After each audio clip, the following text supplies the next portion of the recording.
All right, yo. So trade recap. So it is a. I just looked it up for recording, but so it is a. It's now Sunday, and this is a trade recap from Friday. So should have made this Friday. I didn't do it. I don't know why. Maybe I was. I didn't really feel any real emotions, but maybe I just didn't feel like it. Don't know what I actually did that day. But yeah, 2 days ago. This is trade recap from 2 days ago, which was on Friday.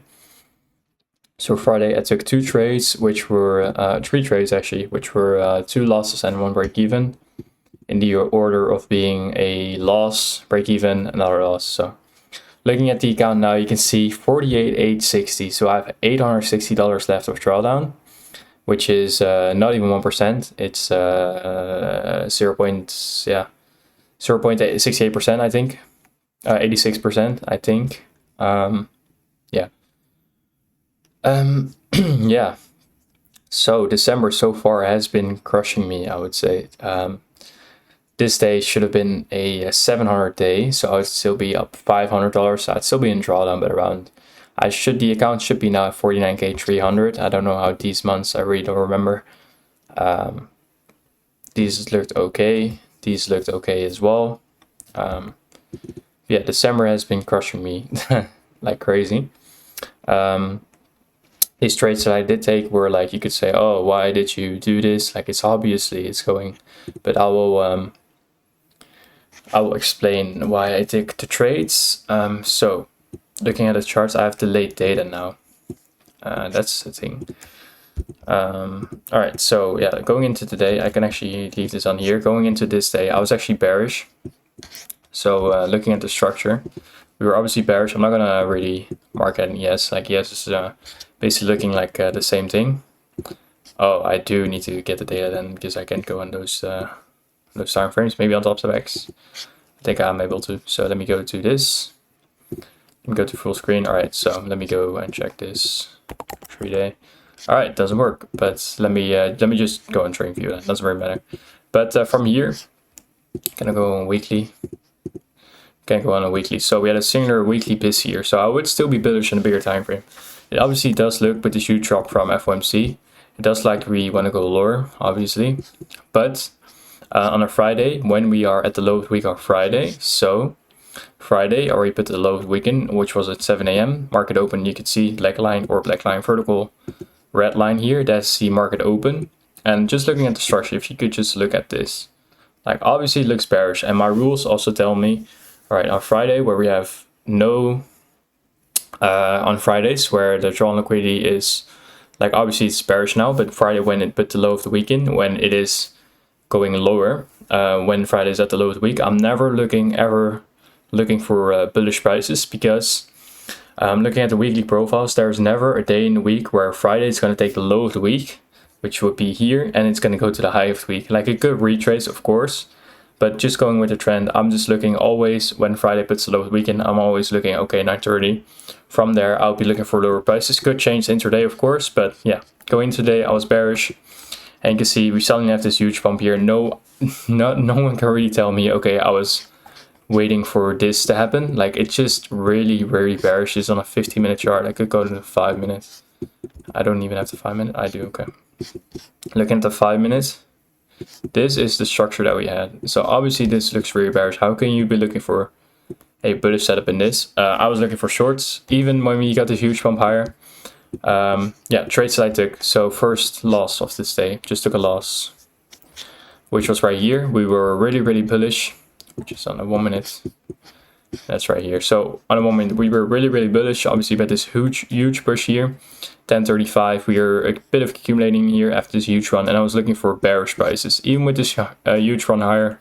But my setup perform itself, I follow a system. When my system tells me I need to execute, I execute. It's as simple as that.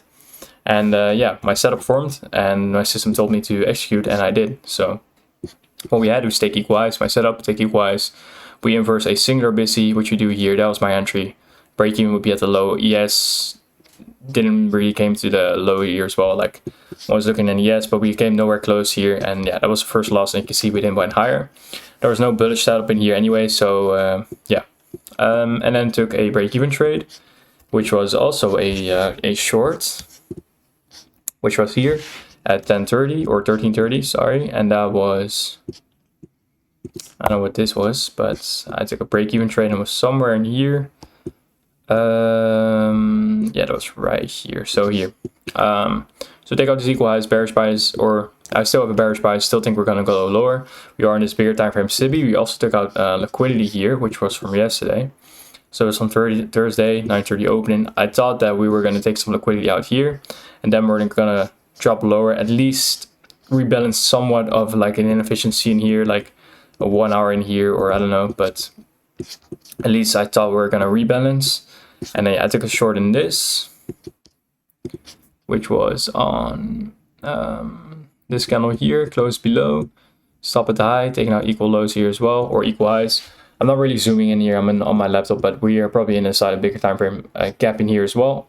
Even with this huge drop, I thought we were at least gonna retrace like lower, and my break-even was here at a, I think, fixed 101 right here, and then I was starting minimum of 102. It's right there. Didn't really get hit. We went higher, pushed higher, and then inside of here, and then obviously went lower after this, as you can see. But yeah, this was a break-even trade, and then I took another loss, two losses total, and then I said, yeah, that was it for today, and that was right here. So we inverse this at 2. So again, looking at the structure. All right, so here. So I got stopped the break even somewhere in here, and then this was another entry. So this would be like a 2 minute if I can get up there. No. Okay, so I can just look from here then. But yeah, just looking at the structure. This is on a 2 minute chart. We had a singular gap there then. Really have to get the data again. Yeah, in the 1 minute, you can see we have a BISI here, BISI here, BISI here. What I do is I make a singular one. So on the 2 minute, you can see we have a singular one. And then this got close below after taking the equals again. That was my break, not my break even. I think that was right there. Yeah, break even was right here. And then yes, that didn't get hit anyway as well. But yeah, this was break even. Eventually we do go higher, and then we go lower. Probably something inside of this leg here. Just in 50 minutes then maybe. Yeah. We get into like an imbalance, could be 30 minutes as well. Yeah, 30 minutes singular imbalance, and then from there we reject lower. Could there be an entry? I really don't know, but 2 losses for the day, and that will be it for me. Looking at the structure here, was there like a re-entry? This would be a re-entry, but it would be break even, and there really was no re-entry after this, and this just all balance, no imbalances, no real liquidity taken. And yeah, that was that for the day. So the December, so far, as I said, it's crushing me, or so far. I'll be trading the upcoming week, so tomorrow I'll be trading Monday and Tuesday, and then that will be it for the year, because we don't really have any other trading days then, because of course Christmas and New Year coming up. So yeah, Thursday I will be trading actually. So, or is this? Yeah, I will be trading the Monday, Tuesday as well. And then the Thursday, if there is, maybe there's like a hidden bank holiday. I don't think there is, but yeah. As I said, so far December is crushing me, as I said many times now.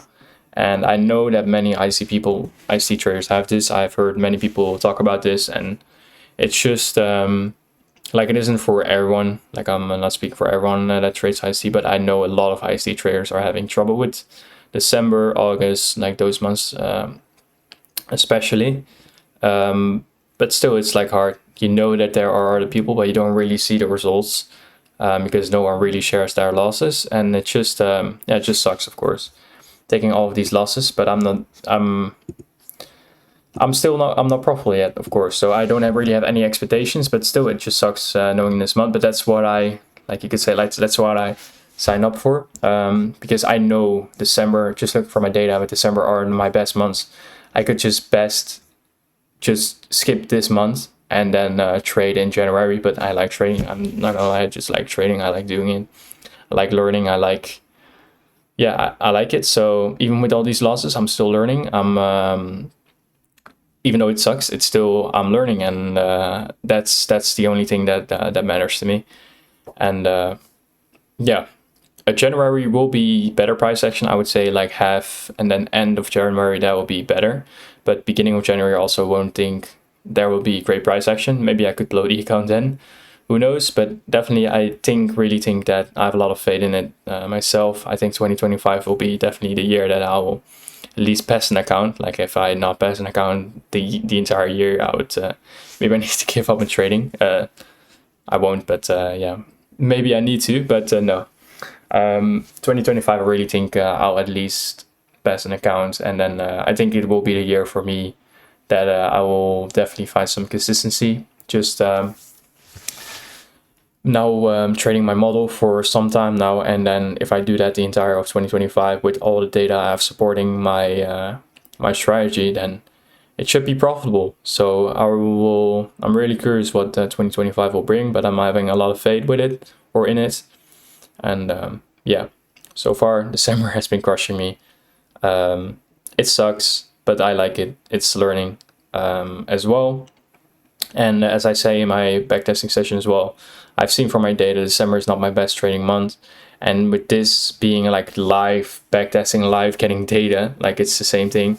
This also tells me, okay, December again is not a good month for me. Maybe in the future, because I want to do this long term, I can make the decision for myself to not trade December at all. Just take a whole month off of trading, or trade another asset, or go on vacation the entire of December when I'm actually able to. But yeah, it's already a good thing that I'm gathering data for myself in the future when I'm actually trading full time and putting live capital in it. Like now I'm only losing demo money, so really it's no loss at all. It's only learning and winning. So yeah, I'm gonna end it here. That'll be the trade recap. And yeah, honestly, thank you for watching. See ya.